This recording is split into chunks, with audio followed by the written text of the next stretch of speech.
College के medical superintendent जो कि आज ही नियुक्त हुए हैं, डॉक्टर अनुपम हमारे साथ बात करने के लिए मौजूद हैं। डॉक्टर साहब, सबसे पहले तो बहुत बहुत बधाई कि आज ही आपकी नियुक्ति हुई है मेडिकल सुपरिटेंडेंट के तौर पे।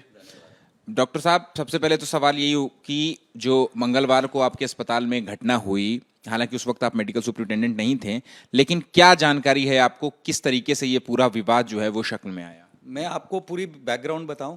पेशेंट 27 तारीख को हमारे पास एडमिट हुआ था ऑर्थोपेडिक्स के अंडर। ठीक है, उसके बाद उनका जब जांच हुई तो पता चला कि स्पाइन में ट्यूमर है।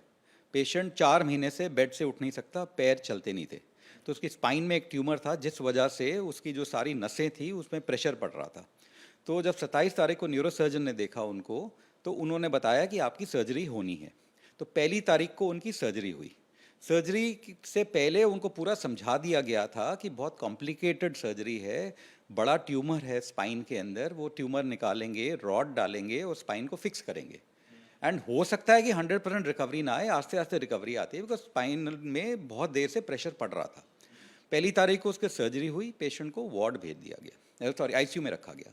और आईसीयू में सेकेंड डे से एक ड्रेन डालते हैं देखने को कि बाद में ब्लीडिंग तो नहीं हो रही। ये ट्यूमर, इसको वैस्कुलर ट्यूमर कहते हैं, मतलब इस ट्यूमर में बहुत सारे ब्लड वेसल्स होते हैं। तो सर्जरी के दौरान भी ब्लीडिंग होती है और सर्जरी के बाद भी ब्लीडिंग हो सकती है। हर ब्लड वेसल आप बंद नहीं कर सकते सर्जरी के दौरान, तो इसलिए एक ड्रेन डालते हैं देखने के लिए कि ब्लीडिंग वहाँ कलेक्ट ना होए, फिर प्रेशर ना बने, ब्लीडिंग बाहर आए वो देख सकें। 2-3 दिन इनकी ब्लीडिंग चलती रही। उस वजह से इनका हीमोग्लोबिन गिर गया। उस टाइम इनको बताया गया कि आपको ब्लड अरेंज करना है, बट ये ब्लड नहीं अरेंज कर पाए। फिर भी हॉस्पिटल ने अपनी तरफ से 2 बॉटल ब्लड दिया है और 4 बॉटल फ्रेश फ्रोजन प्लाज्मा इनको ट्रांसफ्यूज करा है। फ्रेश फ्रोजन प्लाज्मा इसलिए ट्रांसफ्यूज करते हैं ताकि ब्लड क्लॉट हो सके। तो ये हॉस्पिटल ने अपनी तरफ से पूरा दिया है। फिर इनको समझाया गया था कि हमें री एक्सप्लोर करना है वो एरिया कि ब्लीडिंग क्यों हो रही है, देखने को कि ब्लीडिंग किस वजह से हो रही है। इन्होंने परमिशन नहीं दी और उसके बाद इनको फिर समझाया गया कि आप बेटर यही रहेगा। प्लस इनकी प्रॉब्लम ये थी, इनकी कोई नस नहीं मिल रही थी, इस वजह से हम कोई फ्लूइड आईवी देना बहुत मुश्किल था।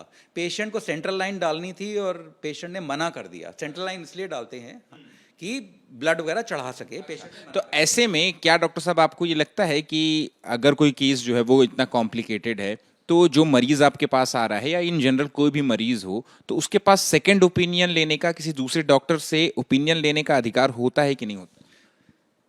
उसके पास अधिकार होता है, वो तो पेशेंट पे डिपेंड करता है ना, वो अधिकार वो लेना चाहता है सेकंड ओपिनियन के नहीं। सबसे पहले तो उनको ऑर्थोपेडिक सर्जन ने देखा, वो भी स्पाइन करते हैं, उन्होंने एडवाइस करा कि सर्जरी होनी है। उसके बाद उन्होंने न्यूरो सर्जन को रेफर करा, न्यूरो सर्जन ने देखा है। तो हॉस्पिटल के ही 2 भागों में देखा है, ठीक है। आपने ही अपने मुंह से कहा भी ये बात कि हर पेशेंट को ये अधिकार होता है, दिमाग की पेशेंट और तीमारदार को, कि वो सेकंड ओपिनियन ले सके। पीड़ित पक्ष का तो यही कहना है ना कि हम सेकंड ओपिनियन लेने के लिए हमें केस समरी चाहिए थी, लेकिन वो केस समरी अस्पताल की ओर से नहीं दी जा रही। वो नहीं, ये सर्जरी के बाद में इनको बताया गया कि इनको हायर सेंटर लेकर जाना है, क्योंकि ब्लीडिंग रुक नहीं रही, इनकी कोई सेंट्रल लाइन मिल नहीं रही, और इनको आप हायर सेंटर लेकर जाइए। केस समरी का मुझे नहीं पता है, डॉक्टर आलूवालिया से क्या बात हुई है मुझे नहीं पता, केस समरी क्यों नहीं दी गई। ठीक है, तो क्या ये आपके संज्ञान में है कि जैसा कि पीड़ित पक्ष से हमने बात करी है, मैंने भी बात की, उनका यही कहना है कि हम शुक्रवार से हम अस्पताल प्रबंधन से हम यही गुहार लगा रहे हैं, विनती कर रहे हैं हाथ जोड़ करके कि हमें केस समरी दे दी जाए, ताकि हम किसी दूसरे डॉक्टर से, किसी दूसरे अस्पताल में जाकर के एक सेकेंड ओपिनियन ले लें। तो क्या वो इसके हकदार थे कि नहीं? बिल्कुल हकदार थे, हकदार। फिर आपके अस्पताल की ओर से क्यों नहीं दी गई? मैं उसका नहीं आंसर कर सकता, जो डॉक्टर आलूवालिया नहीं है। आप कह रहे हैं कि आपने बोला था कि हायर मेडिकल मैनेजमेंट लेकर जाइए, लेकिन आपकी तरफ से जो पेपर सबमिट किया गया है, मेरे पास वो पेपर मौजूद है, उसमें लामा दिया गया, यानी लीव अगेंस्ट मेडिकल एडवाइस। नहीं जा रहे थे, इनका हम कोई फ्लूइड नहीं दे सकते थे, ब्लड नहीं दे सकते थे, ये ब्लड अरेंज नहीं कर रहे थे। इस वजह से हमने बोला कि आपको डिस्चार्ज अगेंस्ट मेडिकल एडवाइस कर रहे हैं हम, क्योंकि ये कुछ कोऑपरेट ही नहीं कर रहे थे हमारे साथ। विक्टिम ने भी ये बात बोली है कि हमने तकरीबन 15 यूनिट ब्लड अपने पास से अरेंज करा दिया है, लेकिन उसके बावजूद, विक्टिम का ये पक्ष है, पीड़ित का ये पक्ष है कि हमने 15 यूनिट ब्लड खुद के पास से दिया, लेकिन उसके बावजूद ब्लीडिंग जो है वो नहीं रुक रही थी। इस वजह से हम चाहते थे कि केस समरी हमको दी जाए। टोटल ब्लड इनको 2 बॉटल ब्लड मिला है और 4 बॉटल एफएफपी मिला है। ठीक है, इतना वो जो विक्टिम कह रहा है मैं उसको कॉन्ट्राडिक्ट नहीं करना चाहता। अच्छा, ठीक है। लेकिन आप अस्पताल का पक्ष तो आप रख दीजिए, क्योंकि अब आप मेडिकल सुपरिटेंडेंट है, तो मैं एक बार फिर से आपसे ये सवाल पूछ रहा हूँ कि अस्पताल का पक्ष इस पे क्या है कि अगर कोई मरीज केस समरी चाहता है तो उसको मिलना चाहिए, तो आपके अस्पताल ने क्यों नहीं दिया? क्या कहीं कोई लापरवाही? ऐसा है कि केस समरी उसको डिस्चार्ज के टाइम में बिल्कुल पूरी दी जाती है। डिस्चार्ज के टाइम सेकेंड ओपिनियन के टाइम पे वो मांग रहा था। मैं कह नहीं सकता, दी जाती है और देनी चाहिए, पर मैं कह नहीं सकता कि किस वजह से नहीं दी। मंगलवार पर आते हैं। मंगलवार की जो विवाद हुआ, केस समरी मांगी, नहीं दी गई, और जिस पे आप बोलना नहीं चाहते, लेकिन उसके बाद उस क्या हुआ, 112 नंबर पर डायल करते हैं मरीज की तरफ से, फिर उसके बाद कुछ पुलिसकर्मी आते हैं और फिर उसके बाद मामला जो है वो आगे बढ़ता है। आपके हिसाब से क्या हुआ? उस दिन जो पुलिसकर्मी आए, थाने, लोकल थाने से आए, उनकी कुछ गर्मा गर्मी बात हुई है हॉस्पिटल एमएस से, और उसके बाद उन्होंने बाकी थानों से और पुलिस बुला ली। मैं उसको, मुझे इतनी उसकी जानकारी नहीं है, मैं उस टाइम नहीं था। अच्छा, लेकिन गर्मा गर्मी बहसा बहसी हुई, जो मैंने सुना है, क्या बातचीत हुई? कौन सी ऐसी चीज थी जिस पर विवाद इतना ज्यादा बढ़ गया? मुझे इसके बारे में नहीं डिटेल पता, बिकॉज उस कमरे में खाली डॉक्टर साहब थे, वो एक पुलिस वाला था, दो ही लोग थे। मुझे इसके बारे में नहीं पता क्या बात हुई उस टाइम। बट ये है कि गर्मा गर्मी जरूर हुई है। डॉक्टर आलूवालिया ने जरूर बोला है कि इनको आप बाहर जाने के लिए बोलिए, और उसमें वो गुस्सा हो गए और उन्होंने बाकी थानों से पुलिस बुलाई। अच्छा, जो पुलिसकर्मी आए थे उनके ऑफिस में मिलने के लिए, आलूवालिया साहब ने ये कहा उस पुलिस वाले से कि आप बाहर जाइए। गर्मा गर्मी की बात बोला, आप जाइए, मैं और कोई बात नहीं करना चाहता आपसे। जब 112 नंबर पर पीसीआर कॉल हो गई, तो आपको नहीं लगता कि अगर मरीज ने के तीमारदार ने कोई शिकायत की है तो वो मेडिकल सुपरिटेंडेंट को उनकी बात सुननी चाहिए थी और शांत कराना चाहिए? हॉस्पिटल पूरी कोशिश करता है सुनने की, बट मैं प्रीवियस मेडिकल सुपरिटेंडेंट पे कुछ कह नहीं सकता, कुछ नहीं कह सकता। तो ऐसी क्या सिचुएशन रहेगी कि विवाद इतना ज्यादा बढ़ गया कि इतनी ज्यादा गहमा गहमी?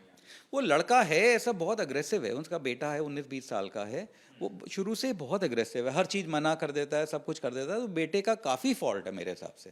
मैं मिला नहीं हूँ बेटे को, मैं तो पेशेंट को ही मिला हूँ, बट बेटे में काफ़ी फॉल्ट है, वो बहुत हर चीज़ में लड़ाई करता है। तो अब आप एक तरीके से क्या ये भी कह सकते हैं कि क्या पीड़ित का ये पक्ष है कि विवाद इतना ज्यादा बढ़ गया कि एएसपी और एसपी दोनों को भी हटा यहाँ से ट्रांसफर करवाना पड़ा? उसके बारे में मैं कुछ नहीं कह सकता, किस वजह से ट्रांसफ़र हुआ है मुझे कोई बैकग्राउंड नहीं पता, मैंने ना न्यूज़ पढ़ी है, मुझे कोई आइडिया नहीं है। आपके हिसाब से जो 50 के करीब पुलिसकर्मी जो है वो यहाँ पर आ गए थे, वो क्या एपिसोड? उस एपिसोड पे मुझे कुछ भी जानकारी नहीं है।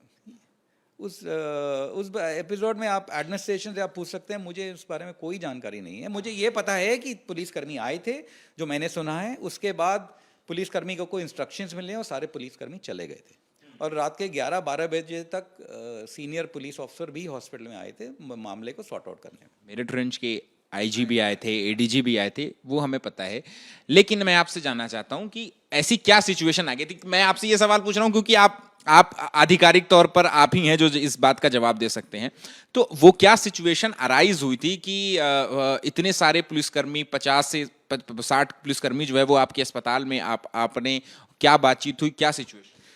मेरे हिसाब से वो गर्मा गर्मी की वजह से जो पुलिस वाला था उसने जो 4 थानों के इंचार्ज थे उनको फ़ोन करा, और उन्होंने 4 थाने से पुलिस भेज दी, जो मेरे हिसाब से गलत था भेजना। हॉस्पिटल में कोई लड़ाई नहीं कर रहा था, कोई मार कुटाई नहीं हो रही थी। इतनी सारी 60 पुलिस आना गलत लगता है, हॉस्पिटल में आनी नहीं चाहिए थी, बिल्कुल गलत बात थी आने की। तो छोटी बहुत जो डॉक्टर साहब और पुलिस वाले के साथ जो हुआ है मतलब बात, वो सुलझा सकते थे बाद में। ये काम आपके डायरेक्टर साहब को नहीं करना?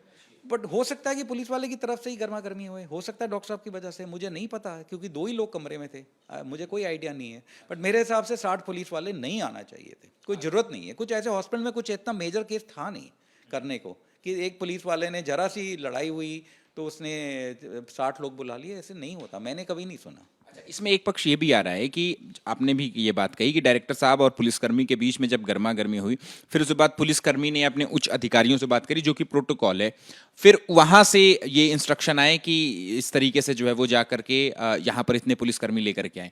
तो आपको नहीं लगता कि ये सिचुएशन को और बेहतर तरीके से हैंडल किया जा सकता? ये सर बिल्कुल उसी टाइम पे बैठा के ठंडा पिला के पुलिस वाले और डॉक्टर साहब को सुलझा देना चाहिए था। एडमिनिस्ट्रेशन को, होना नहीं चाहिए था, इस लेवल पे पहुंचना नहीं चाहिए था। मैंने आज तक कभी नहीं देखा इतनी लापरवाही हुई ना प्रबंधन की? लापरवाही नहीं हुई है। दो लोगों के बीच में कुछ ऑल्टरकेशन हुआ है, उसमें आप रामा हॉस्पिटल को नहीं आप ब्लेम कर सकते, ना पूरी पुलिस फोर्स को ब्लेम कर सकते। तो दो लोगों के बीच में है वो लड़ाई। और रामा हॉस्पिटल अपनी तरफ से पूरी कोशिश करता है पेशेंट को सबसे बढ़िया ट्रीटमेंट मिले, रिलेटिव को सब कुछ समझाया जाए। इतने साल से हॉस्पिटल चल रहा है, हमारी तरफ से कभी ऐसी कोई लापरवाही नहीं हुई है किसी पेशेंट के साथ। ठीक है, एक आखिरी सवाल और है कि जब सारी चीज़ है, एक आखिरी सवाल है कि जो आपके प्रीवियस जो डायरेक्टर थे वो इस वक्त कहाँ है? क्या उनका भी अचानक से ही उनको यहाँ से रिजाइन करना? मुझे उसके बारे में कहाँ है मुझे कोई आइडिया नहीं है, कोई आइडिया नहीं मुझे। अभी आपकी जो नियुक्ति हुई है तो क्या उन्होंने रिजाइन कर दिया? मुझे कोई आइडिया नहीं उसके बारे में। मुझे आज सुबह 9 बजे बताया है कि मैं एमएस हूँ। शुक्रिया बात करने के लिए। तो देखिए, ये हैं डॉक्टर अनुपम, जो कि रामा अस्पताल के नए नए मेडिकल सुपरिटेंडेंट बने हैं, जिन्हें आज सुबह 9 बजे ही ये बताया गया कि ये इस अस्पताल के नए मेडिकल सुपरिटेंडेंट हैं। कैमरा पर्सन मनोज त्रिपाठी के साथ Ahmed Bilal, ABP news, Hapur. For exclusive and insightful videos, subscribe to our new channel ABP Live Premium.